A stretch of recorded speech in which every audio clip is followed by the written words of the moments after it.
YouTube VidHeadache5 here. Can we talk for a minute? Okay, thanks a lot. Okay, so what I wanted to talk about today, it's pretty somber, but yet it is necessary for me to tell this story. What happened was I was basically a victim of a bias crime. And while it didn't end in a way that you normally think a bias crime ends, it still ended in a way that was pretty, like, I still think about it today. So what happened was March 20th, 2011 was the day before the incident. My then boyfriend visited my apartment, and what ended up happening was, like many couples, we had sex. And the only reason that I say this is because it does play into the narrative of what happened.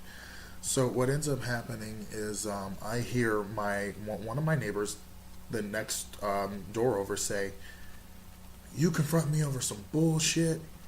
I got faggots fucking next door, and you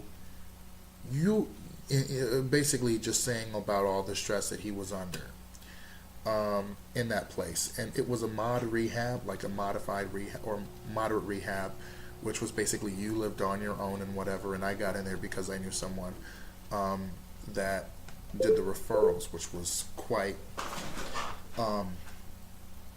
it was good for me because, at that time, I needed to find a place and I wanted to get out of my mom's and whatever. And I just wanted a place of my own at the time. So what happened was I called my then boyfriend and I said, okay, is it necessary? Should I talk to him and confront him about that? And he said, you know what, don't worry about that. The way it seems, it's not like it would make a difference at all. So I shelved it. March 21st, 2011 comes. It's after church. It's about maybe 2 o'clock or something like that. And I get a knock on the door. I usually had my loofah on top of the shower thing because it was just always there, and it was far enough back to where, like, it wouldn't channel the water or whatever.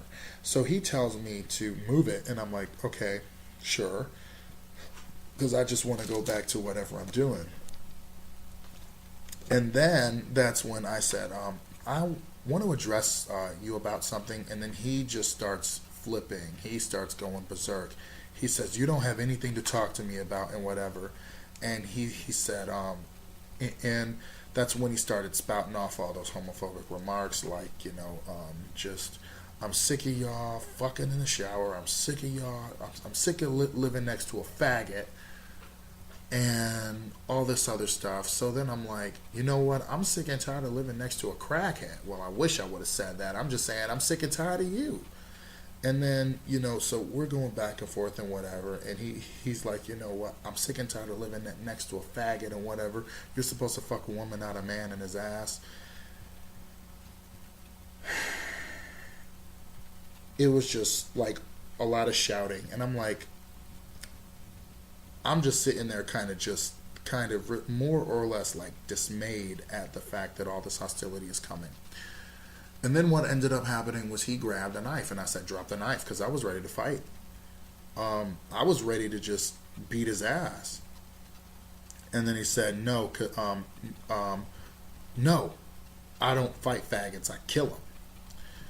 So then after that, because after all of the exchange, the heated exchange and whatever else and whatnot, I said, you know what, I'm calling Mike.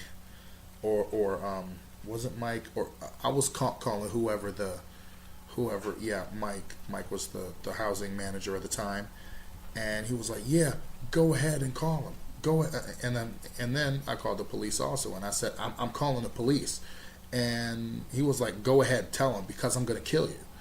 So I shut the door and whatever, and he knocked on it, or kind of like knocked on it with the butt of the knife.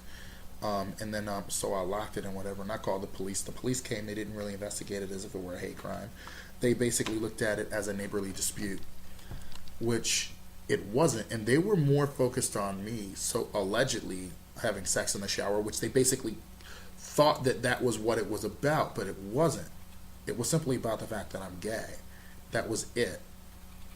And, you know, the whole thing was his allegations of sex in the shower were unfounded.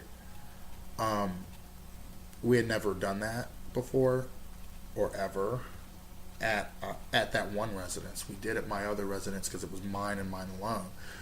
Um, but what ended up happening was he was never charged with a hate crime. He was charged with menacing and a restraining order. He moved out and whatever else.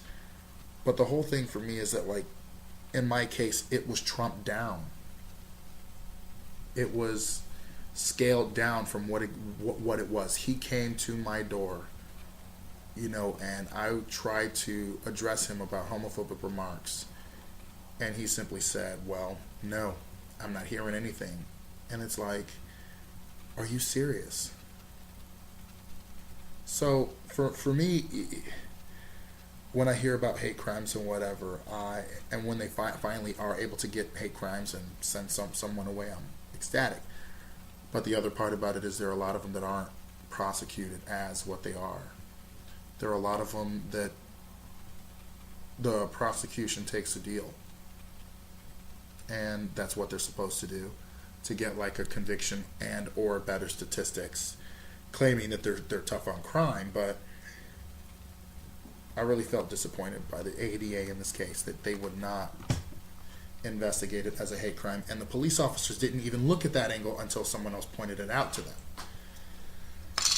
So I was the victim of a bias crime, and today, I don't know, like, reliving it is kind of shocking to me. I don't know. Thanks for letting me talk to you, YouTube.